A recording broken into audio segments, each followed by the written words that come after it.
दशक से ईस्ट दिल्ली की पटपड़गंज विधानसभा सीट की गिनती दिल्ली की सबसे हाई प्रोफाइल सीटों में होती रही है। आम आदमी पार्टी के गठन से पहले ये सीट लंबे समय तक कांग्रेस के कब्जे में रही। शीला दीक्षित के शासनकाल में परिसीमन के बाद 2008 में कांग्रेस के अनिल चौधरी और उनसे पहले अमरीश गौतम 2 बार यहां से विधायक रहे हैं। उस समय ये रिजर्व सीट थी। बीजेपी ने केवल एक बार 1993 में ये सीट जीती थी। पूर्व उप मुख्यमंत्री मनीष सिसोदिया 2013 से लगातार 3 बार यहां से चुनाव जीतकर आम आदमी पार्टी के विधायक बने। हालांकि पिछली बार यहां मुकाबला बहुत कड़ा रहा था। मनीष सिसोदिया ने 2015 में 28,000 वोट से यहां चुनाव जीता था, जो इस सीट पर जीत का अब तक का सबसे बड़ा मार्जिन रहा है। 2020 के रिजल्ट की बात करें तो मनीष सिसोदिया 49.33% वोटों से जीते थे। वहीं बीजेपी के रविंद्र सिंह नेगी को 47.7% वोट पड़े थे। बता दें, इस बार पार्टी आप ने मनीष सिसोदिया की सीट बदल दी है और उन्हें जंगपुरा से उम्मीदवार बनाया है।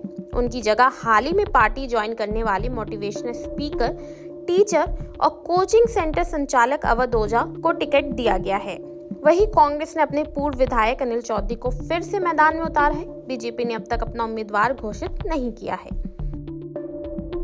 पटपड़गंज विधानसभा क्षेत्र मिक्स आबादी वाला है। यहाँ एक तरफ IP extension, Mayur Vihar phase 1 और मयूर विहार एक्सटेंशन स्थित सैकड़ों ग्रुप हाउसिंग सोसाइटियां हैं, तो दूसरी तरफ फेज 1 और फेज 2 के डीडीए फ्लैट्स का कुछ हिस्सा भी इसमें आता है।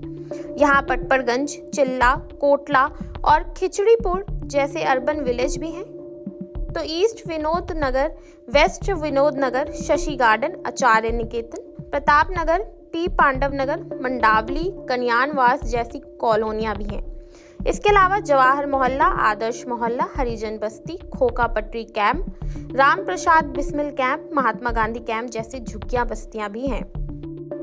जातिगत समीकरणों की बात करें तो रिपोर्ट्स की माने तो यहाँ करीब 15% पूर्वांचली और लगभग इतने ही प्रतिशत उत्तराखंडी वोटर हैं। वहीं गुज्जर वोटरों की तादाद भी 8 से 10% के बीच है और लगभग इतने ही दलित वोटर्स भी हैं। ओबीसी वोटरों की तादाद 20% से अधिक है, तो करीब 10 से 12% ब्राह्मण और 5 से 6% मुस्लिम वोटर भी हैं। यही वजह है कि यहाँ चुनाव में ज्यादातर कड़ी टक्कर देखने को मिलती है।